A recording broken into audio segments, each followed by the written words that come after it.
कर्मचारी विरोधी सरकार ने कर्मचारियों के प्रति दमनकारी नीति अपनाते हुए जो पॉलिटिकल आधार पर ट्रांसफर की जाती थी, जिनके खिलाफ आप लोग हाई कोर्ट जाते थे,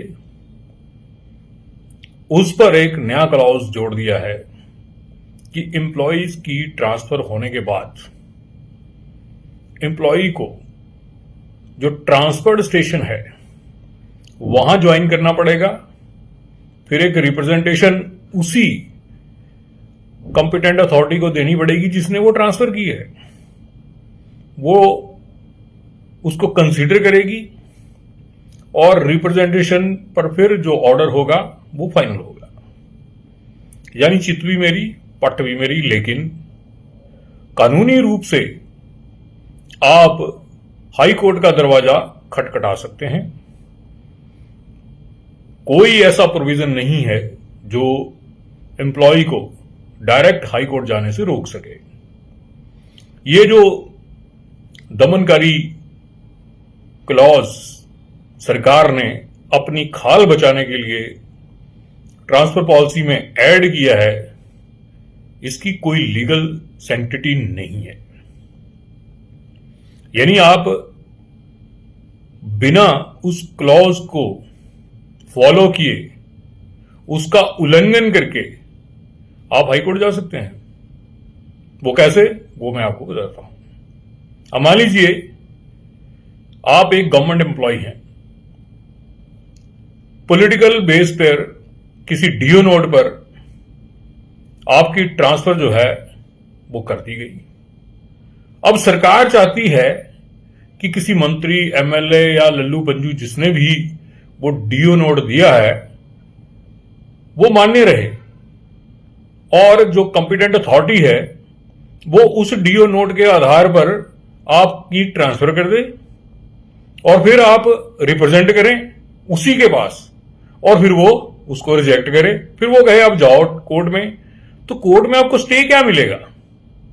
क्योंकि आप ऑलरेडी ट्रांसफर पॉलिसी के जो नए क्लोज को फॉलो करते हुए आप ट्रांसपोर्ट स्टेशन पर चले गए हैं।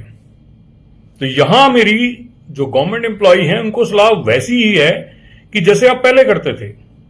जैसे ही आपकी कोई ट्रांसफर इलीगल तरीके से कर दी गई है, यानी आपकी प्री मैच्योर है, आपने अपना टाइम जो है वो पूरा नहीं किया है, यानी जिसको आप कहते हैं स्टे आपका जो है प्रेजेंट प्लेस ऑफ पोस्टिंग में कंप्लीट नहीं है, और आपको डीओ नोड के हिसाब से उठा दिया गया है, तो you can move to the court. आप अपनी ग्रीवांस रख सकते हैं। आप कह सकते हैं कोर्ट को कि ओनली आफ्टर 1 ईयर और 6 मंथ और 1.5 year you have been transferred. तो कोर्ट उस पर संज्ञान ले सकता है। कोर्ट आपको पूछेगा कि whether you have join the transport station और नॉट।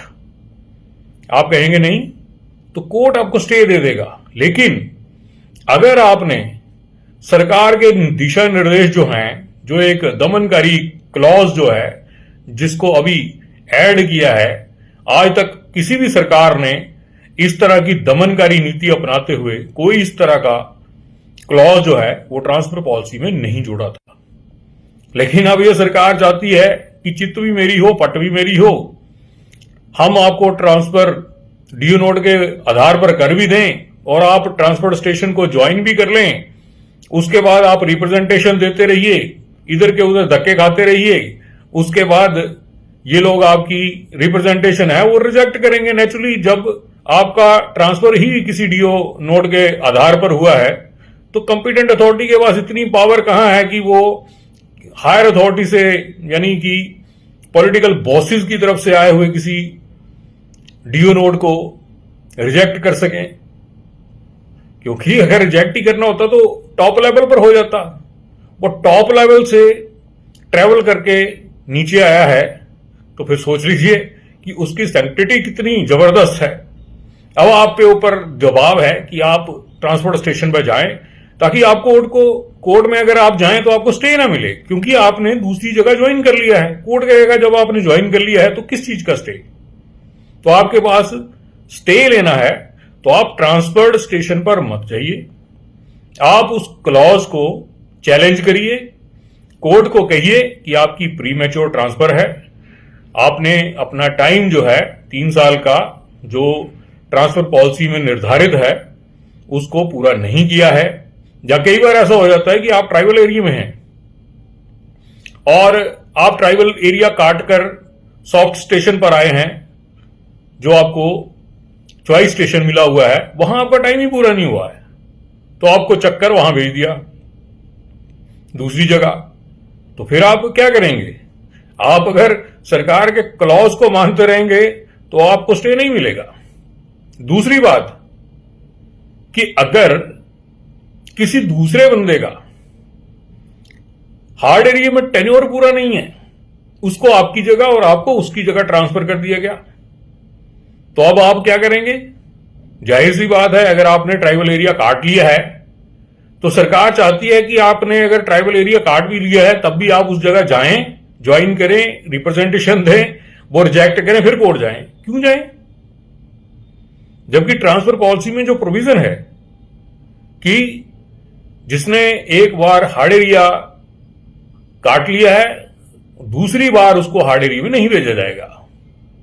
फिर कई और क्लॉजेस हैं, जैसे कोई कपल केस है या फिर 55 से ऊपर किसी की एज है तो उसको हार्ड एरिया में नहीं भेजा जा सकता।